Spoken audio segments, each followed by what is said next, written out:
All right. Hi, everyone. Thank you so much for being here on a Friday afternoon. I'm glad you took some time out of your day to come. Hopefully you find this time valuable and interesting and you learn some things about Waldorf education. If you walk away in an hour and a half knowing more than you did before, then I'll count that as a success. So I want to start by sharing a quote or a verse that the teachers often say. Sometimes we end our faculty meetings with this verse. And I'm going to kind of use it as a bit of a theme to organize my thoughts through what I'm going to say today to start us off. It goes like this. Imbue thyself with the power of imagination. Have courage for the truth. Sharpen thy feeling for responsibility of soul. I'll repeat it. Imbue thyself with the power of imagination. Have courage for the truth.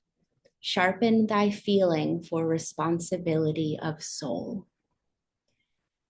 Now, when the teachers say this, of course, this is a reminder to ourselves that as teachers, every day you wake up and every night you go to sleep and all day, every day you're working, toward having this power of imagination and courage for the truth and, this feeling for responsibility of soul.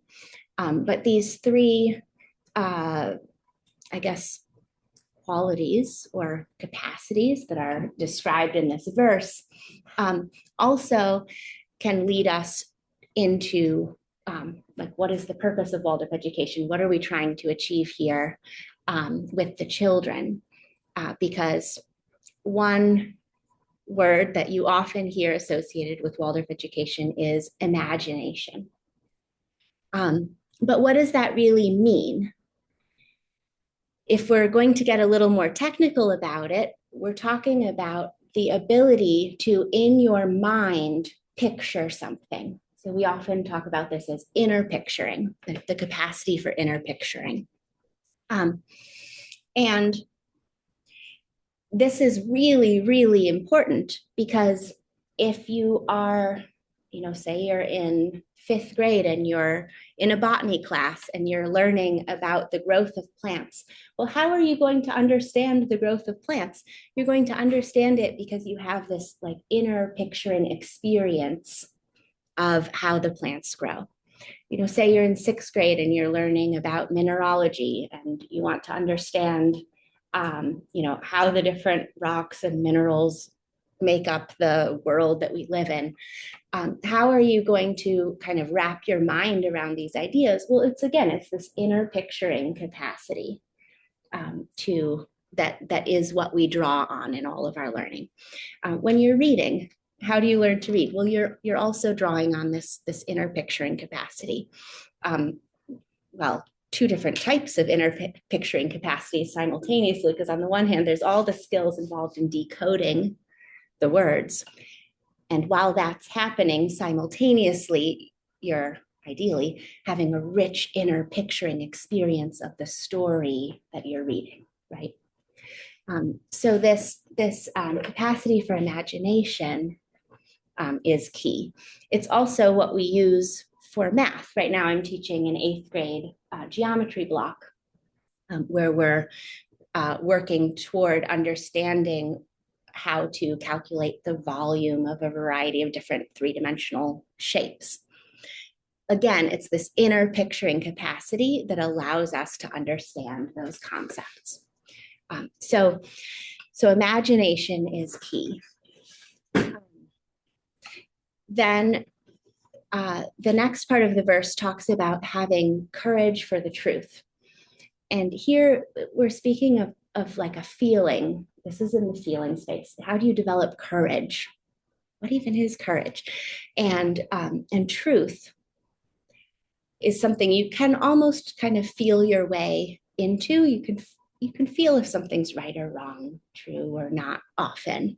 And in this kind of feeling social space in Waldorf education, the children are having an unfolding sense of their own identity, which, the moment a baby's born, you can see in their eyes, they're their own human being. They come into this world with a bit of an identity, but their feeling of their own identity shifts and changes and evolves and grows over time as they get older and older. And it goes through, several different stages. And most children follow some of the same kind of milestones in terms of the unfolding of their identity. And then there's this experience of the diversity of the world that we live in, how different every single human being is from everyone else, and a reverence and respect for that. As the children grow older, that's key. And then also, how are you showing up in the world? What are you noticing in the world? What are you noticing in the interactions between human beings in the world? So courage and this like feeling for the truth and for, what's right and what's just is another key thing that weaves through all of the grades. And then the third thing, so the verse speaks of responsibility of soul. And here it's the sense of responsibility, which is almost, it's like indicative of the awakening of this capacity for morality, to kind of have a sense of what would be the, right, just and good and kind and loving thing to do when you show up in the world.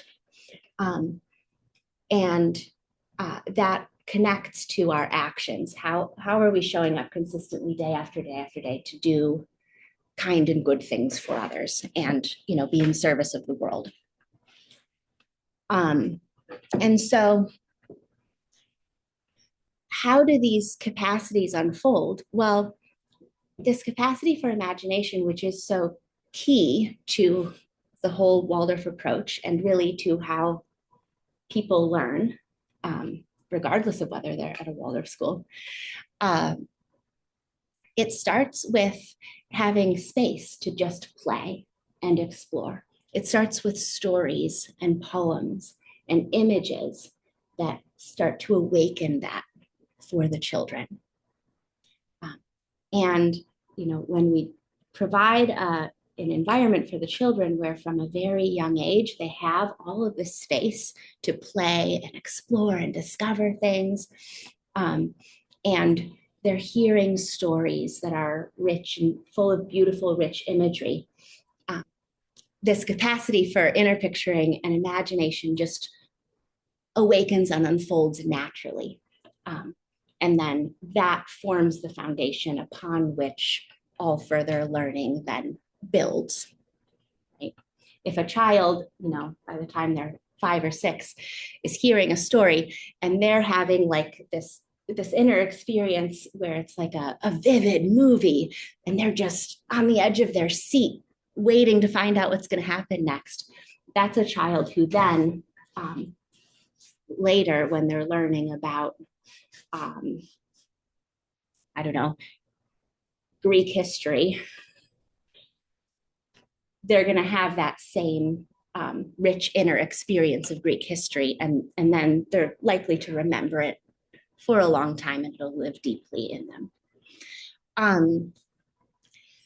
So free play and stories.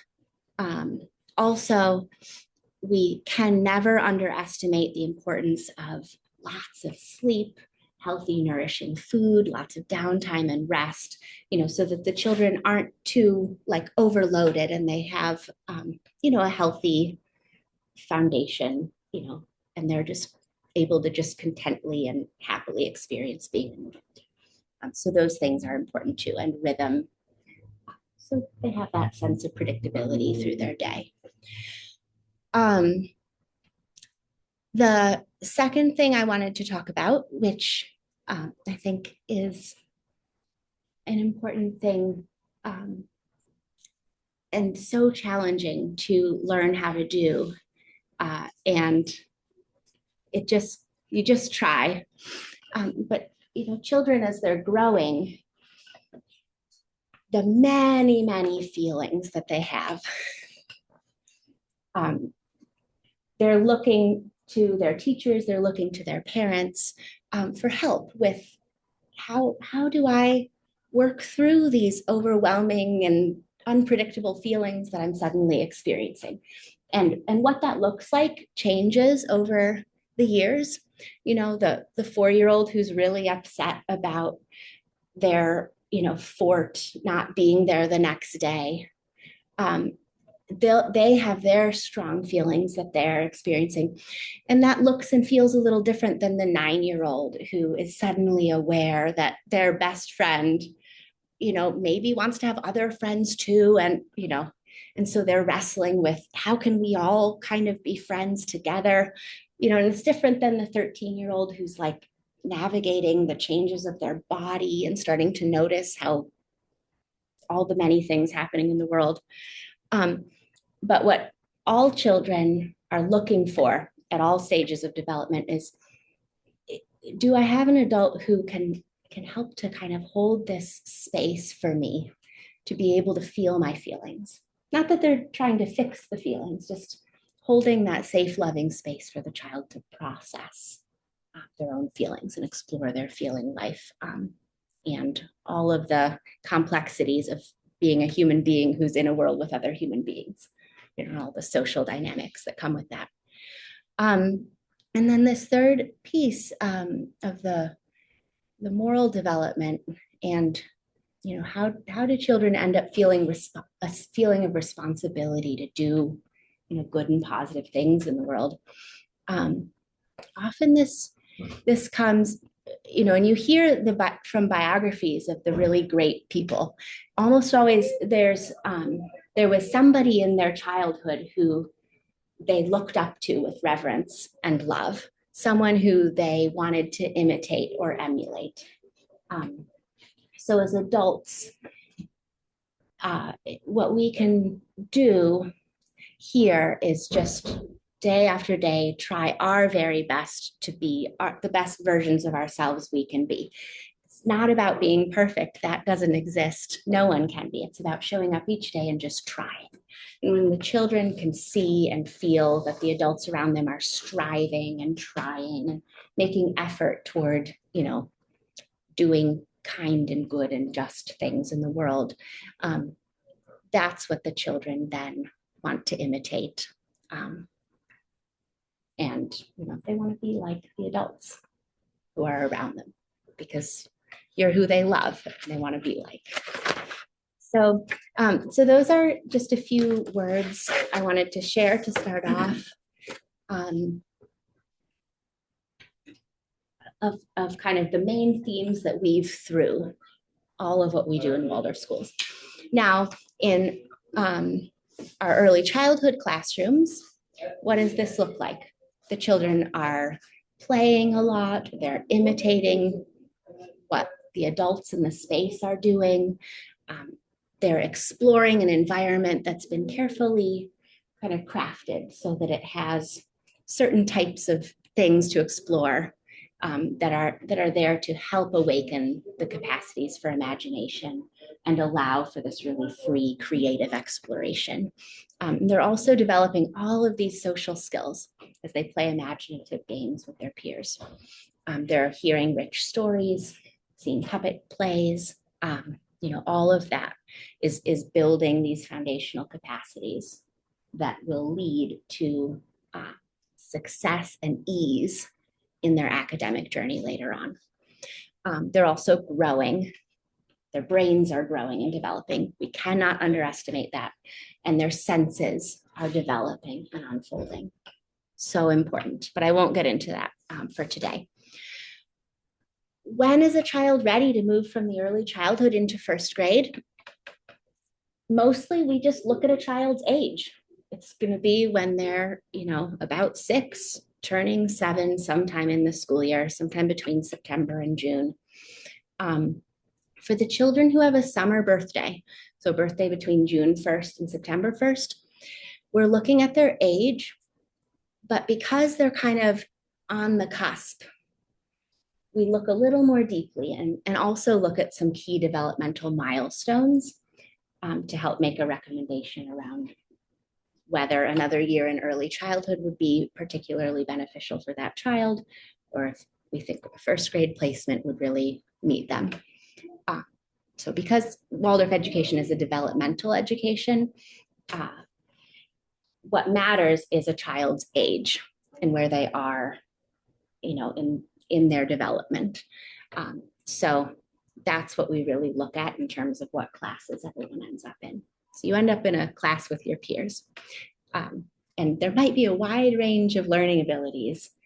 That doesn't really matter because the Waldorf approach works well for that. In the lower grades, first through third grade, there's the whole approach to academics relies a lot still on imagination and exploration.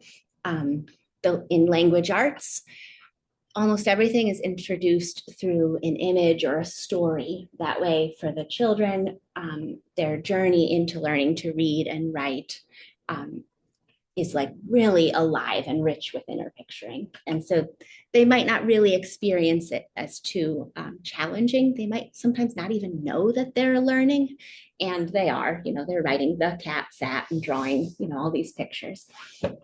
But if you ask them when they come home, they might say, no, I just played all day. That's kind of how it feels for them often. And then exploration is kind of the main way they start to awaken like a deep understanding of the mathematical concepts. So the number 3 is just so different from the number 2, but you can really feel that when you start to feel it in your body. That feels really different then. So there's an exploration aspect to math. And also, you can see 3 gems and 4 gems, and that when they're all together, there's 7 gems. It becomes pretty easy, I guess, when you approach it that way. 4th and 5th grade, everything starts to get a little more rigorous. There's increasing independence.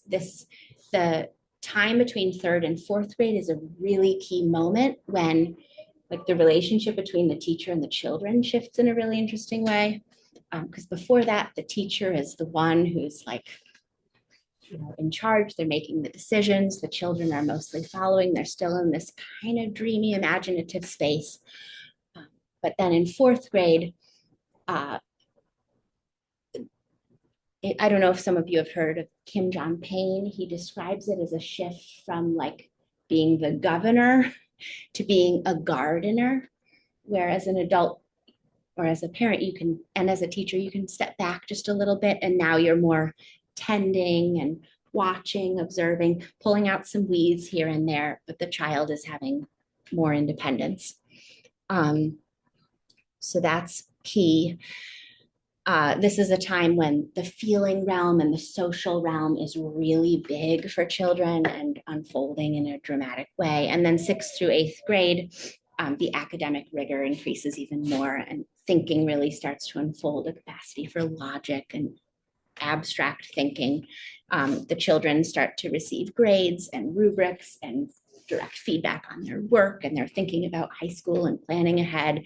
And now it's like the teacher and the student are side by side looking out at the world together. So that's kind of the shift there.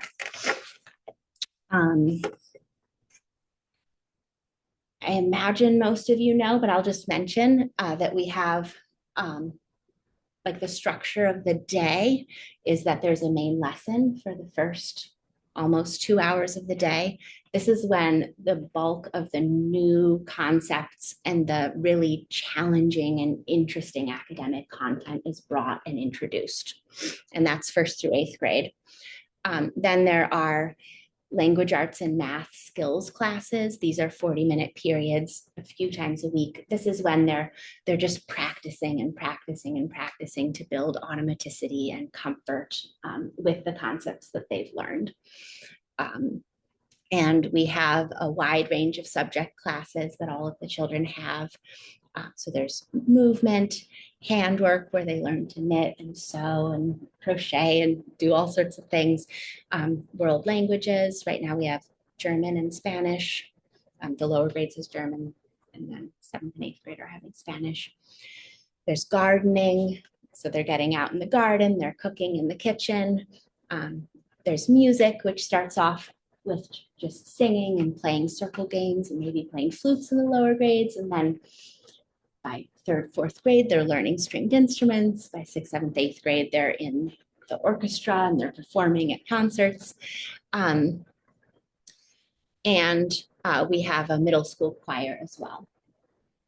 They get to that eventually. We have woodworking, art, and yeah, I think that's it. Also, we are currently using a combined class model. So the 1st grade is a standalone class, and then usually like 2nd and 3rd combines. And then once a class is combined, they'll continue as a combined class through the end. So right now we have a combined 7th and 8th grade. At the end of the year, the 8th graders will graduate. The 7th graders will become 8th graders. Our 5th, 6th grade class will move up to be a 6-7 class. They've been together since they were in 1st and 2nd grade. So yeah, that's how we're currently working with our classes. And I think the last really important thing I just want to make sure to say today, because this is a key part of our program in our school, is we have an educational support coordinator and a care team. We use a care team model now, because we also have a guidance counselor now supporting students. So through our educational support department and the care team, students who need a little extra support with learning math and language arts often will receive small group instruction, just to make sure they get as much practice as they need to really gain those skills. For students who have a wide variety of learning needs, we'll develop care plans. So these are similar, they're kind of like the Waldorf version of what would be an IEP or a 504 plan in a public school. And this is important because some students just need a lot of extra support. And these plans we also send along to the high schools that the children then go to when they leave from here, so that they're set up to receive that support through high school as well. Yeah, and we have a guidance counselor this year, which is great because the children who need that support are able to receive that here. And also through our educational support department, there are regular screenings and benchmarking that's happening mostly in the lower grades, but 1st through 8th grade, at least a couple times a year, just to make sure that we have a holistic picture of who's needing support and is everyone who needs support getting the support they need. So I think that's it. Those are the main things I wanted to make sure to say today. But I think, yeah, I'll just share one quote here to end. This is a quote slightly paraphrased from Rudolf Steiner, who over 100 years ago was involved in the founding of the first Waldorf school. And it's this: if a child has been able in their play to give up their whole loving being to the world around them, they will be able in the serious tasks of later life to devote themselves with confidence and power to the service of the world. So yeah, I think that's what I wanted to share today. I think we can now shift into some questions for a little bit, and then we'll invite the parent panel up. Elena, do you think I should stop the recording for the questions, or you can pause it? Okay. Yeah.